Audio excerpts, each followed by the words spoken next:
चांदनी वाला के सर्दियों में लिपटे हुए गांव में ठंडी हवाएं सुनसान गलियों से गुजरती थीं और एक छोटे से गर्म घर में रहती थीं सास शहाना बेगम और उनकी नई बहू आयशा। आयशा ने घर के पहले ही सर्द सुबह देर से आंख खोली। सर्दी ने कंबल छोड़ना मुश्किल बना दिया था, लेकिन बावर्ची खाने में शहाना बेगम पहले ही काम में मसरूफ थीं। शहाना सख्त लहजे में, बहुएं फजर से पहले जागती हैं, सर्दियों में भी।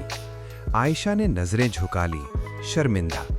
उनके दरमियान की सर्द महरी मौसम की सर्दी से भी ज्यादा थी। आयशा को कढ़ाई बहुत पसंद थी।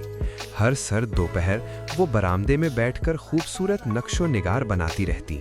शहाना गुजरते हुए, ये चीजें घर नहीं चलाती, पहले असल काम सीखो। आयशा ने चुपचाप कपड़ा तह कर दिया। उसके ख्वाब भी सर्दियों के दिनों की तरह सिकड़ते जा रहे थे। एक बर्फीली रात रायान देर से घर आया। आयशा ने अंगीठी पर खाना गर्म रखा था, लेकिन शहाना ने गलत समझ लिया। शहाना गुस्से से, सर्दियों में खाना जल्दी ठंडा हो जाता है, पहले क्यों नहीं परसा दिया? आयशा बोलना चाहती थी, मगर उसके लफ्ज भी सर्दी में जम गए। कुछ दिन बाद सर्दियों की दस्तकारी नुमाइश का ऐलान हुआ। आयशा का दिल चमक उठा। उसने अपनी कढ़ाई दिखाने का ख्वाब देखा। शहाना, नुमाइशों के पीछे नहीं भागा जाता, सर्दियों में घर के काम होते हैं। एक और ख्वाब टूट गया। एक सुबह शहाना का प्यारा शॉल जो उनकी मरहूमा माँ ने बुनकर दिया था फट गया। उनका दिल बैठ गया। आयशा ने उनकी उदासी देखी और चुपके से शॉल उठा लिया।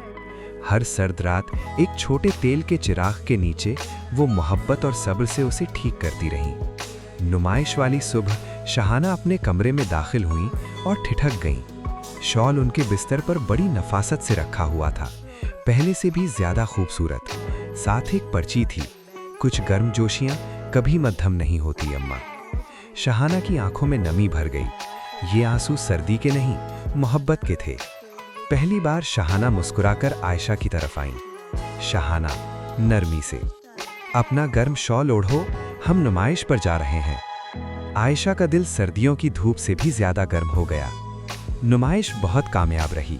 सबने आयशा के सर्दियों वाले डिजाइनों को सराहा और शहाना ने फख्र से सबको अपनी बहू से मिलवाया। वापसी की धुंधली सर्द शाम में शहाना ने आयशा का हाथ पकड़कर कहा, मैंने तुम्हें बहुत सख्ती से खींचा, मैं भूल गई कि सर्दियों में धागे जल्दी टूट जाते हैं। आयशा मुस्कुराते हुए, और धागे खूबसूरत भी तब बनते हैं जब उन्हें सब्र से संभाला जाए। यूं साल की सबसे सर्द रुत में मोहब्बत का सबसे गर्म रिश्ता खिल उठा।